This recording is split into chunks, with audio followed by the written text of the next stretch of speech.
اجهز لك الفطار. انت لسه ما جهزتوش؟ انا مستنياك اما تطلع من الحمام. اقعدي بقى ضيع الوقت تاني في الرجل، خدوا لنا ساعه تانيه رجل. انا قايمه اجهز. يلا بسرعه. اخش اغير على ما تجهزي. ماشي. ده يلا قبل ما اغير تكوني مجهزاه. انت مش شايفه اللي كل يوم بتنزله بالفطار وبتهنيه؟ يا بخته ده، يا بخته بزوجتك بيها. كل يوم فطار ومتهني. الكيكه واعمل لك شاي. الكيكه بقول لك عايز البتاع عشان انزل الشغل، تقول لي كيكه. حول الله يا رب. امال اعمل ايه؟ الانبوبه فاضيه، انا اعمل ايه دلوقتي؟ المشكله فاضيه، ما تنزلي غيريها يا هاني. ما بعرفش اغيرها. تعرفيش غيرها تغيريها؟ تعرفيش تغيرها ازاي يعني؟ هغيرها ازاي؟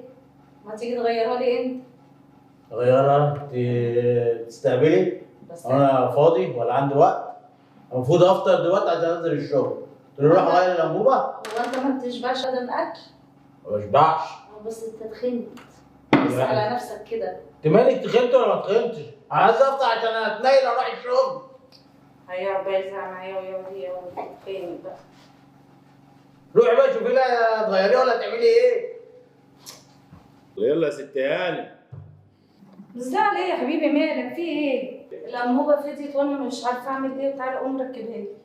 طب هو في الهند بالك ساعه جوه دلوقتي وجايه تقولي لي الانبوبه فين؟ تعالى اركبها. معلش.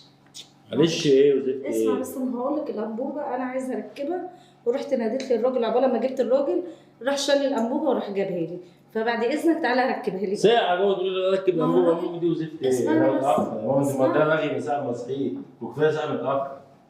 كل يوم انت على كده صح؟ مش هفطر ولا افطر بس. اسمع بس يا سامي. مفيش وقت دلوقتي، ساعه في الرجل وساعه هنا وساعه. طب اعمل ايه؟ ما هو شغل البيت على يلا سلام. هقول لي مين دلوقتي يركبها لي بقى؟ ومشي وسابني ولا هو هنا. انا نادي اي حد من الشارع، هخلي حد يركبها لي. ماشي ماشي يا سيدي. انت بتعمل ايه هنا؟ انت اللي بتعمل ايه هنا؟ انا بعمل ايه؟ انا بغير الانبوبه لمراتك اللي انت سبتها ومشيت. انا قمت الصبح غيرت الانبوبه لمراتك وجهزنا الفطار وفطرنا وكله تمام، وانا طالع لقيتها زعلانه عشان الانبوبه فاضيه. وانا كنت بعمل ايه جوه؟ بتعمل ايه؟ كنت بغير الانبوبه اللي انت ما رضيتش تغيرها لي. خدت بعضك ومشيت. مين اللي قال لك كده؟ هي اللي قالت لي كده. والله؟ اه والله. ده من امتى ده؟ ما انا كنت بعمل ايه جوه؟ هي مره فضحيه على طول تنزل الدنيا، ليه يعني؟ مش انت رايح فين كده؟ رايح الشغل. طب يلا يا عم مع السلامه. نعم استنى يا عم سلام يا عم. نعم انا ابيض، انبوبه ايه بس؟ قول لي يا اخويا. ما انا بسيبها من غير اي حاجه خالص، كل حاجه بعملها لها قبل ما امشي. يقول لك انبوبه.